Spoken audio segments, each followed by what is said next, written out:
For joining us at this very, very important event. It's okay. Bishus, Rosh Kollel, Rabbanim, and members of the Highland Park Edison Vod, and all of you who've joined with us this morning.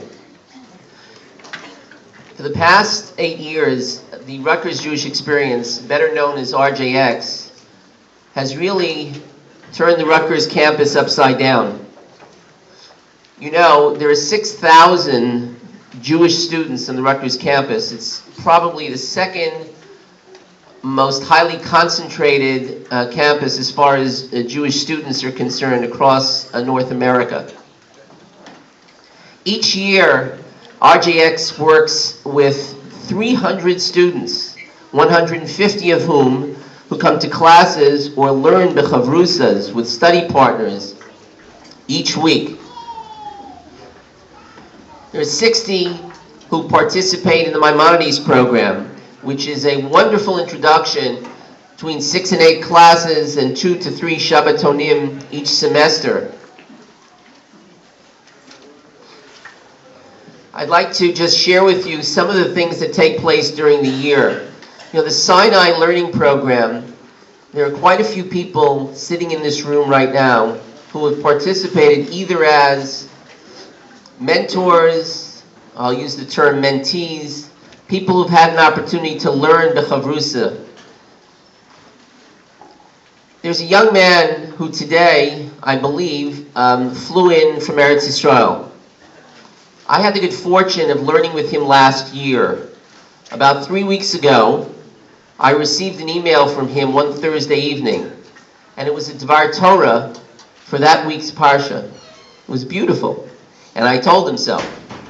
And I asked him how he was doing, and he said to me, he will be back today, and then in August, he will be returning for another year of study.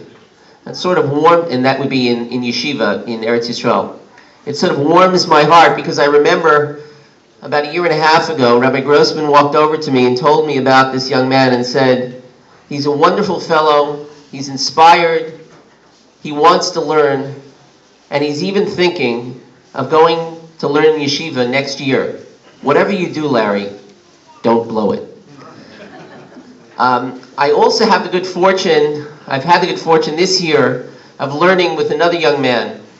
And I will tell you that my Tuesday nights, just getting home is half the challenge. But when I settle in to learn with him, it's the most exhilarating 45 minutes of the day. Partly because I come thinking that I'm prepared. And then his questions push me back and remind me that I have quite a bit more to learn. And finally, as far as the Sinai program, or the extension of the Sinai program is concerned, each morning, 6 days a week, I have the good fortune to learn with someone, this is before a cup of coffee, and I enjoy that immensely. Aside from the Sinai program, there's the JBiz program, JMed program, opportunities for internship, for shadowing, for really developing a camaraderie amongst those who are preparing for graduate work. And what RJX has done is created that community. I'd like to tell you, without asking anyone to stand up, that there are quite a few quote-unquote graduates of the RJX program sitting in this room. There are at least 5 couples that have moved into the Highland Park Edison community. And in addition, there are quite a few singles who have done so as well. Did I say 5 couples? I meant 9 couples. And this really gets to my point, which is a partnership. We just concluded the Yontif of Shavuos. Rabbi Krohn made a beautiful point, quoted from the Zohar. We know that the last 3 words of the Torah are Leinei Kol Yisrael. The acronym for Yisrael is Yesh Shishim Ribo Osios La Torah. There are 600,000 letters in the Torah. Now, this is for a separate discussion, how we actually get to 600,000 when there are closer to 304,000. But nevertheless, it's representative of everyone in Klal Yisrael. Rabbi Krohn made 3 points. The first one is that if one letter is missing in the Torah, if one letter is smudged, that Torah is technically incomplete. If there's one student of the 6,000 that are studying on the Rutgers campus who hasn't been introduced to RJX and hasn't been given an opportunity to explore their Jewish heritage, then all of us as a community are technically incomplete. A second point. No two letters can overlap. What does that tell us? It says that each one of us has something unique that we bring to the table. We bring to Klal Yisrael. Each one of us has unique talents. And every one of those students on that campus have something incredibly important to bring to our community, and we to theirs. And finally, there's no word in the Hebrew language that's found in the Torah that is one letter. There's no I, as we have in the English language. All of us are partners together. We each need each other in order to grow as one klal, as one people. We're brothers and sisters together with all of them. Let me end my opening remarks with a magnificent point that was made by Rabbi Lau about 3 months ago in a shir. Rabbi Lau, as you know, the former chief rabbi of the state of Israel. The Gemara in Shabbos says that each one of us, when we arrive in heaven, will be asked 6 questions. We know the first one is Nasata v'nasata be'amuna, whether we were honest in business. We will be asked, Kavata itim la Torah. Did each one of us put aside time for the study of Torah? Rabbi Lau quoted from the Tana Debei Eliyahu, the writings, the Sefer, which includes the writings or the sayings of Eliyahu Hanavi.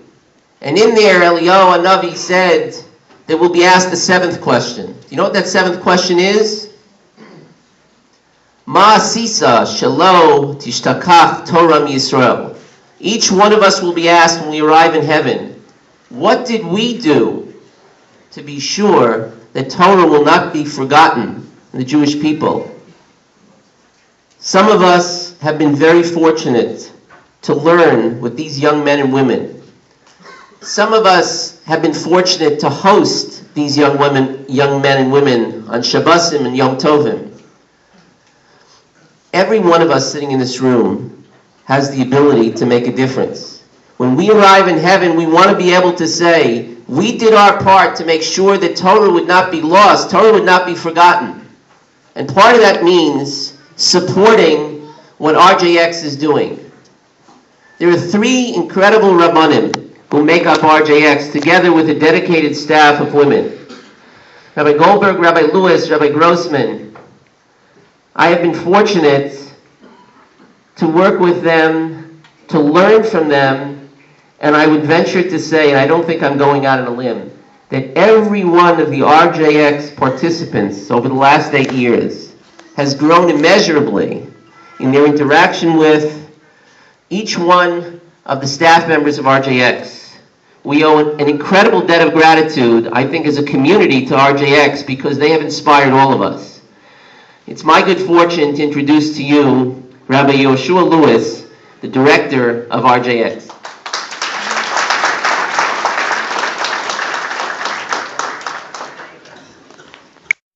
Thank you, Bershus, Nor de Asra, Rabbi Luban, and the community Rabbanim. And thank you very much to everyone who made this all possible today. Thank you to our committee, all your dedication, all the phone calls that you've made to make this possible. And thank you to this community for all that you have done for our students, for hosting our students, sometimes at a very late hour on a Friday afternoon, to agreeing to host them, to tutor them, to do whatever it takes to help them in their lives and their growth in Yiddishkeit. And lastly, thank you to my parents who are here today, and also my brother from Englewood. Appreciate you coming down. It says in Parshas Bamidbar, it says, "Ve'ela toldos Moshe va'Aaron." These are the generations of Aaron, of Moshe and Aaron. And if you follow it along in the Psukim, there is no mention of the sons of Moshe. It only mentions the sons of Aaron. And Rashi comments, why is this? He says because really children, when we talk about children, it doesn't just mean physical children, it means these spiritual children as well. And since Moshe taught the children of Aharon, they're considered his children as well. And I think this is a valuable insight when it comes to chinuch, that you can't just view teaching Torah as an intellectual discipline, that you're teaching information. They have to be viewed as your children. And certainly there's a lot of nachas that you gain from it when you see them be matzliach and see them succeed. But there's also a lot of mesiras nefesh, just like a parent has to put in a lot of mesiras nefesh and so much dedication to his child. The same is true for a student when you teach Torah. Whether it means staying up till all hours of the night texting students, inviting them for Shabbos and setting up meetings and trying to track them down, or whether it means being rejected by many students and not hearing from them for months. But this is all part of being a parent, and even if sometimes the student does not reciprocate, but if the child does not reciprocate, the parent still loves his child. And this is what I think it means, and this is what the lesson is when it talks about the sons of Aharon and Moshe, the sons of Moshe, that it shows this dedication. Or whether it means going on an Israel trip or leaving your family. So that's not really so much mesiras nefesh on the rabbi's part. I think it's more the mother's and the wife's part. But that's mesiras nefesh nonetheless. Staying involved with the student throughout his life, staying involved trying to make their shidduchim, making phone calls to try to check out a boy or a girl to see if he's a proper fit for one of your students. That's all taken into account when we talk about being a rebbe and being a teacher and being a mechanech. And we are very indebted to have such an amazing team, as Larry mentioned, Rabbi Goldberg and Rabbi Grossman, and certainly my wife Esther and Pesha Rubin, who are part of this, and I think they all understand this very, very well. They understand that it's not just a job, it's not just a teaching job, but you're becoming parents, and our students are really our children.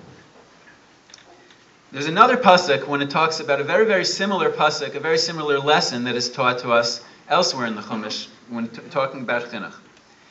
Avram Avinu, we know, was the foremost makarev. He is the original kiruv outfit. He invited people into his home and taught them about God, taught them about monotheism. And it describes the students of Avraham in a very interesting way. It says, "V'hanefesh asher asu b'charan," the souls that he made in Charan. And Rashi tells us, what are these souls that he made? He's talking about the students that he taught. And he teaches us that hichnisan tachas kanfei hashchina, he brought them under the canopy of Hashem. And it's ki'ilu aso. Anyone who does that is ki'ilu aso. It's as if you made them. And the question is asked, why do we need two different psukim in the Torah to teach me essentially the same lesson? We have this pasuk by Aaron and Moshe, and we have this pasuk by Avram Avinu. Why do we need both of them?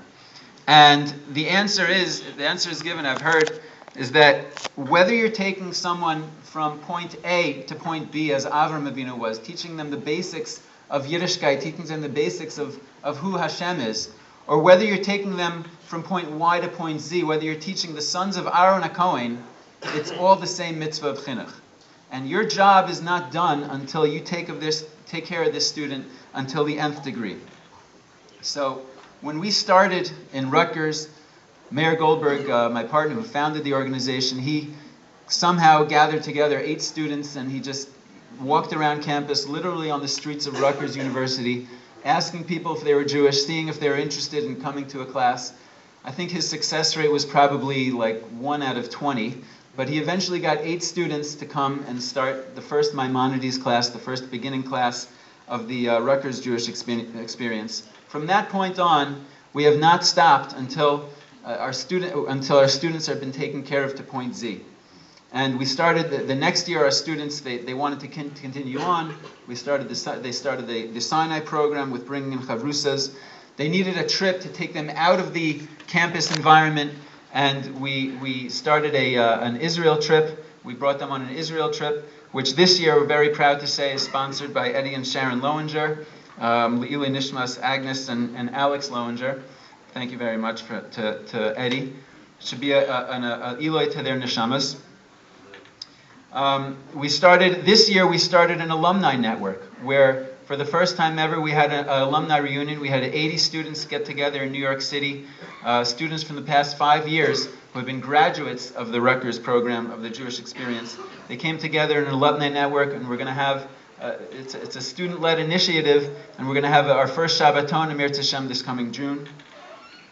And this year also, in addition, we're starting a house, because we found that many of our students, they come to our Maimonides program, they come to the Sinai, they come in and they get inspired for a few hours, or maybe they come on a Shabbaton and they're inspired for a whole Shabbos, and maybe even they come on an Israel trip for a few weeks, and they get this tremendous uplifting inspiration from these experiences. But in the end, they come back to campus and they're left, on their own, trying to figure it out, trying to come maybe to Highland Park for a Shabbos here and there. But it's a very difficult case. So this year we're starting a house, and I want to read to you a couple of quotes from students. We asked them to, when we were trying to get the funding for this house, we asked them to submit in writing form why they thought it was important to have their house. So I'm going to read to you a couple of their quotes. Although Judaism was always a big aspect in my life, I was never Shomer Shabbos. Now that I'm becoming more religious, being Shomer Shabbos is just as difficult in my dorm. I can't even get into my building without swiping my ID card. Being able to live a religious life without being held back by my housing would allow me to truly be myself. And another student writes, personally, my biggest struggle is how to translate my Jewish learning into my life. While I'm in Israel on Shabbatons, there are no problems with me keeping Shabbos and keeping most mitzvot. However, when I come back to the school year, it gets more and more difficult as time goes on to keep it going. The RJX house would help me implement these values and make them a core foundation on which to build my life. In order to meet this need, and a lot of these things, we start these initiatives with